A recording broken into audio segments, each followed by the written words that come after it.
Bulavinaka and welcome to this season of Nations Business.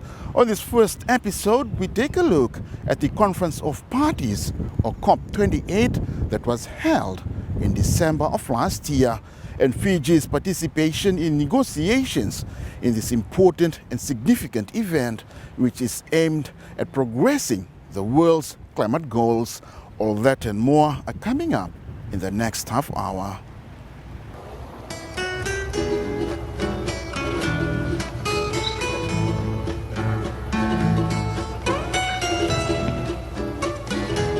With climate change being the single greatest threat the Pacific is facing, leaders from the region, joint head of states, world leaders, and leaders of civil society sectors in attending the World Climate Action Summit from the 30th of November through the 12th of December in the United Arab Emirates city of Dubai.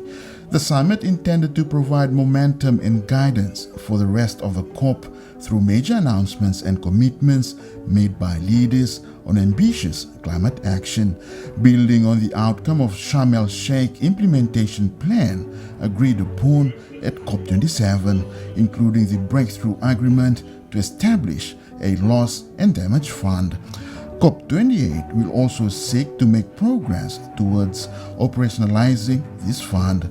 The nation's business team was in Dubai and caught up with the Fiji technical team made up of negotiators attending the COP28 summit. In terms of the thematic issues, as small island developing states, we have challenges we are facing in terms of the rising global temperatures. At this moment, it has been projected that we're already reaching 1.2. As you know, Paris talks about 1.5 degrees. As we always say, 1.5 to stay alive. That is our mantra for the Pacific Island, small island developing states. So for us, we are working to ensure that the long-term temperature goal is well embedded within the 1.5 degrees. And the other issues that we are now facing is in regards to loss and damage. As you know, how can we ensure that what we have lost or what we have has been damaged and lost through the scourge of climate change needs to be addressed effectively.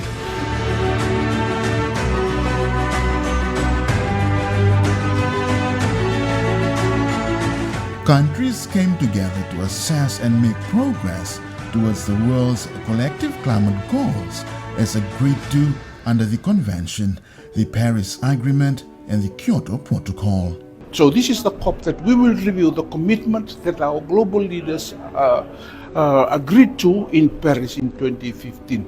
So we will see that there is a need to readdress, to make sure that the financing commitments that have been made in Paris are reached in this agreement.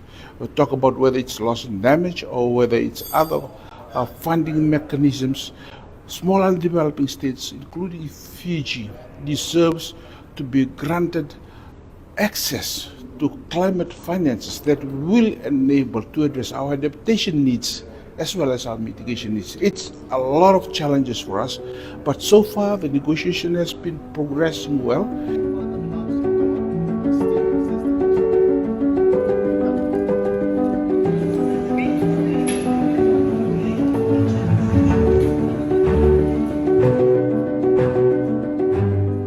Ahead of his engagement at the COP28 meeting, the Prime Minister, Honorable Sitiveni Rabuka, was briefed on Fiji's and the Pacific Small Island Developing States' objectives and key messages for each priority negotiating areas. After the briefing to the Honorable Prime Minister, he became aware of the complexities of the climate issues. It's not a simple matter, but as you might have heard, that I was trying to simplify the issues for him to better understand the process and the issues that are thematic or are strategic for us to take forward.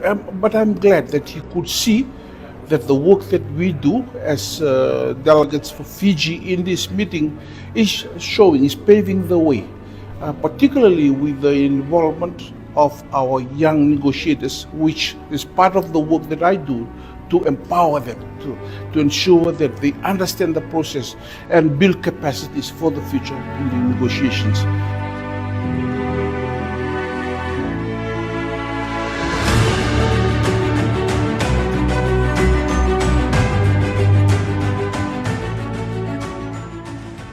Apart from the technical negotiations, high-level ministerial meetings and bilateral side events, the team from Fiji was present to tell the stories and accounts from communities that are affected by climate change. For our communities back home in Fiji, we are now experiencing, all of you are experiencing climate change. Communities have been relocated. You see coastal inundation.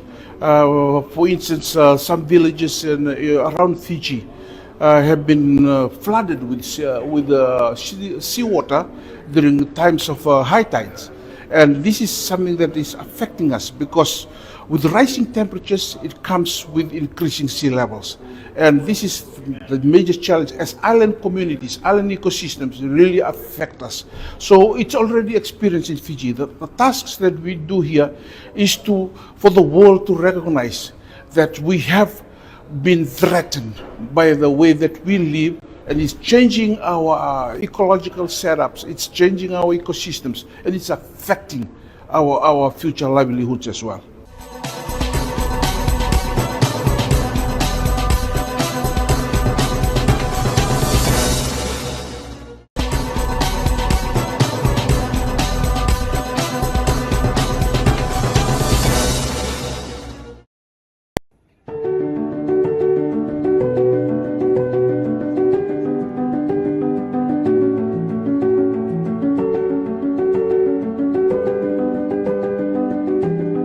Prime Minister Honorable Siti Veni Rambuka, in his address at the COP28 meeting, called for a global stocktake process that results in an ambitious and robust plan that provides a course correction necessary to address the ambition and implementation gaps across all pillars of the Paris Agreement. 31 years ago, I was Prime Minister of Fiji. We sent a minister to attend the very first Earth Summit held in Rio. A few years after that, those that attended that summit we formed ourselves into a conference of parties. And we're here at the 28th Conference of Parties, or COP28. What have we done in 28 years? 31 years. It seems to us in the Pacific that we have not done enough. We are sinking. The cyclones are getting more severe.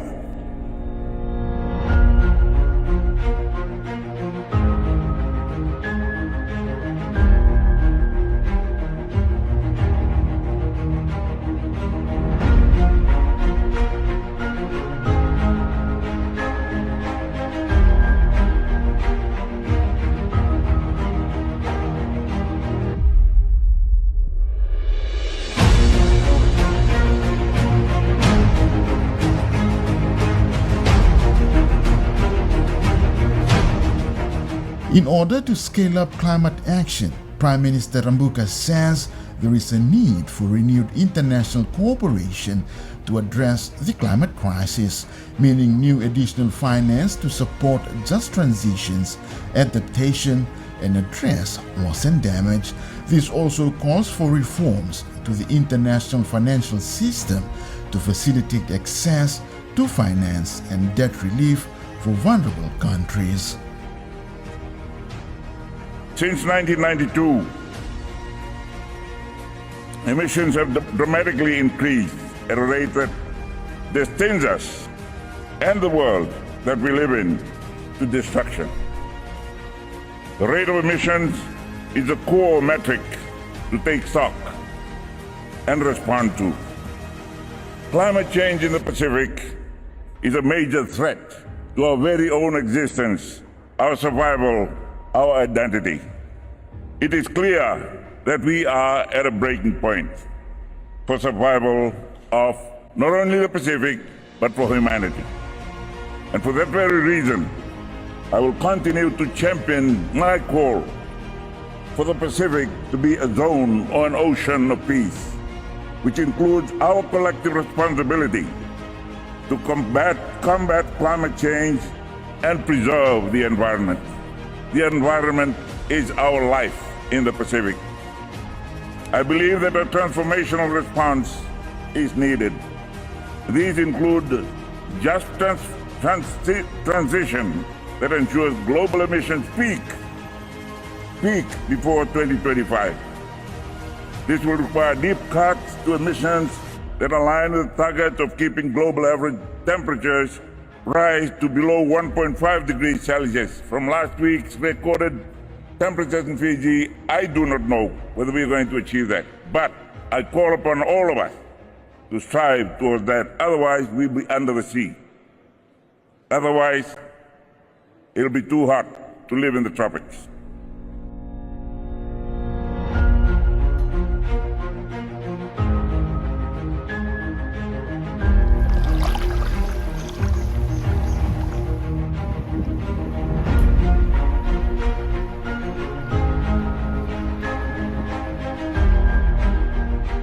Climate change, with its escalating impacts, demands proactive and decisive measures.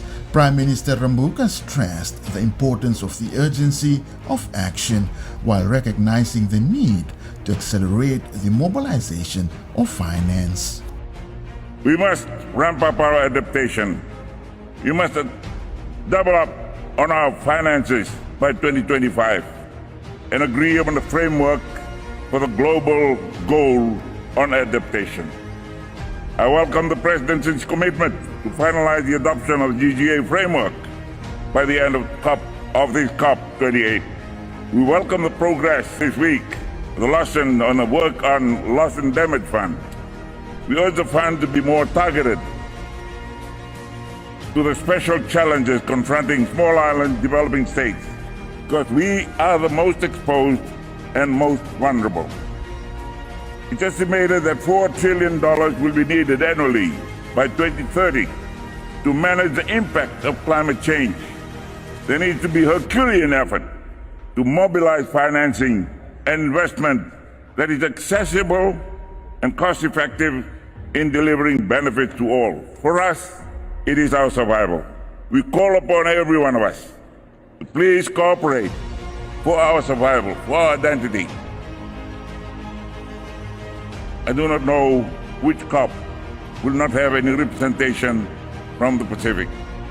I hope we will continue to have representation from your Pacific friends, brothers and sisters. So let us cooperate and conserve the universe that we live in.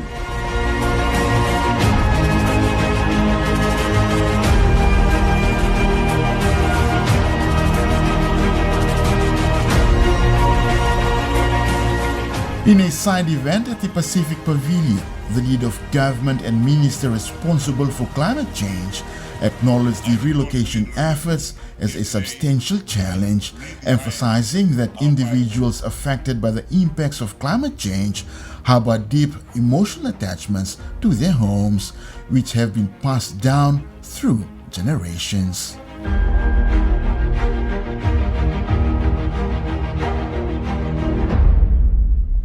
We still have 38 communities which need to be moved.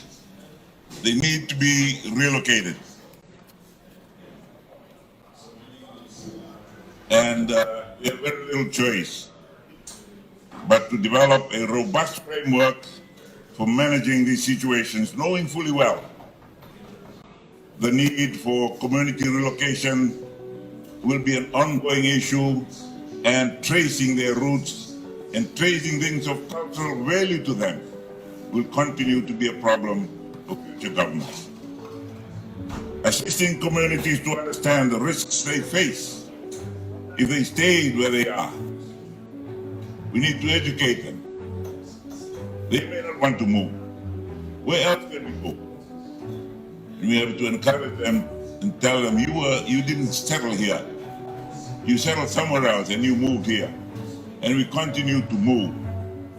So the fluidity of tribes and population will continue, now dictated to us by the weather change, the climate change that we are facing.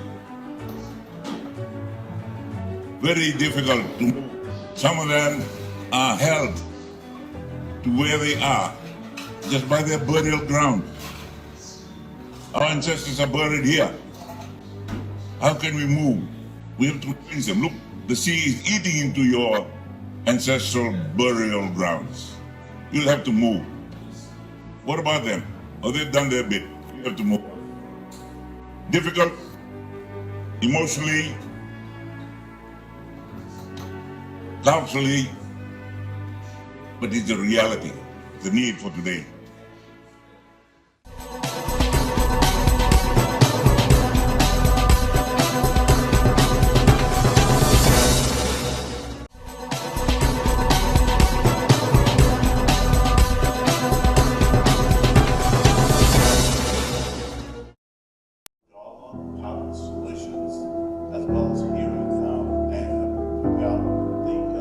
The COP28 Gender Responsive Just Transition and Climate Action Partnership, endorsed by 78 countries to ensure more effective finance flows to women and girls and equal opportunities in the just transition required by the Paris Agreement.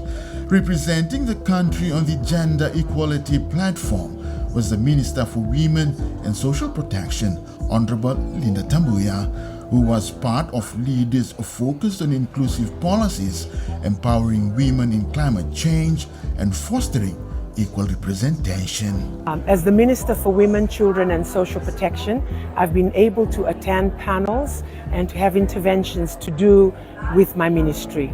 Starting off with the women, I've been very blessed to be featured in a high-level panel convened by ADB, so thanks to ADB and President Massa, where I was able to be on a panel with Secretary Hillary Clinton, and we talked about heat stress that our people go through during climate crisis and how it disproportionately affects women.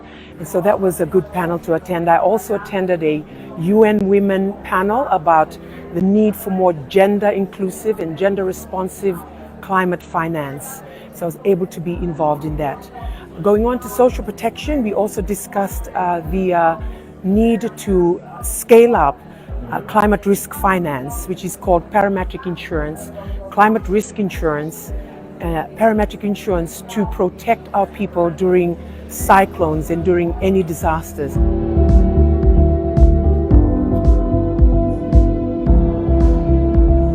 For Minister Tambuya, the meetings she attended were of high importance, where initiatives promoting women's leadership in climate-related decision-making processes were emphasized, recognizing the integral role of women in addressing climate challenges. Despite Fiji's greenhouse gas emissions constituting a mere 0.006% of global emissions, we are still committed. We are also the first small island developing state to include the blue carbon sector in our LEDS by including mangrove ecosystems. To ensure we deliver on our climate action commitments, Fiji has put in place a law, the Fiji Climate Change Act, that binds our aspirations for mitigation, adaptation, and disaster risk management actions. Despite creating the enabling environment, the urgency for simplified access to climate finance for just transition cannot be overstated. And I hope this has been our message throughout as we get through here, how women need to be pushing in these spaces for gender inclusive climate finance, for gender responsive language, for gender responsive budgeting in climate finance.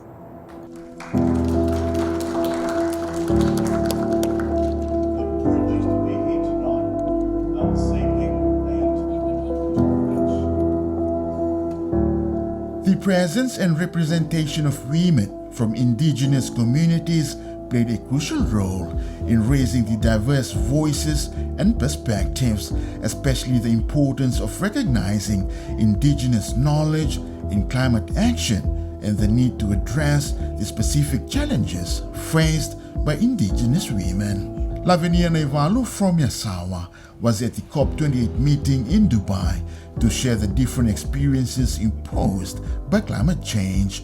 Her story highlighted the immediate impacts on their environment, livelihoods, and daily lives, stressing the urgency for effective climate action and resilience-building measures.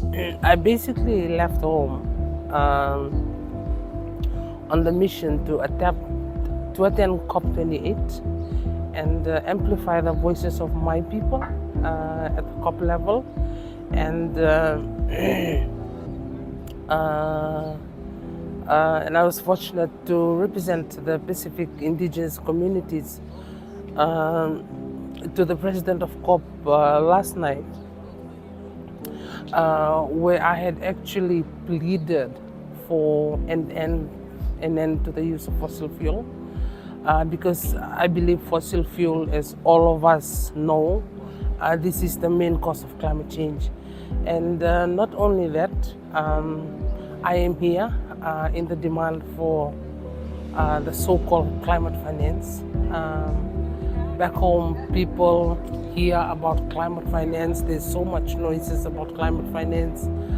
But hey, the people back home, I mean, our children and the people of Nadula, they don't know what climate finance is. And I only believe it's fair to amplify voices at this level, so that we see that the filtration of funds actually is based to community-funded or community-based initiatives. The Indigenous Peoples Dialogue at the COP28 summit advanced efforts to strengthen local communities, leadership, knowledge and ways of living to address climate change. LCIP is actually a local communities of Indigenous peoples platform, and that's where that's the space where we've been participating, giving contributions, giving the true status of what we are in our small islands in the Pacific and the challenges that we live through every day, and just making it real for the groups that we are engaging with here at COP28. And that was Nation's Business for this week. If you wish to watch the show again, you can do so via the Fiji Government YouTube channel. And remember to join us again at the same time next week. Till then, stay safe and have a blessed week. Nimo the Mother.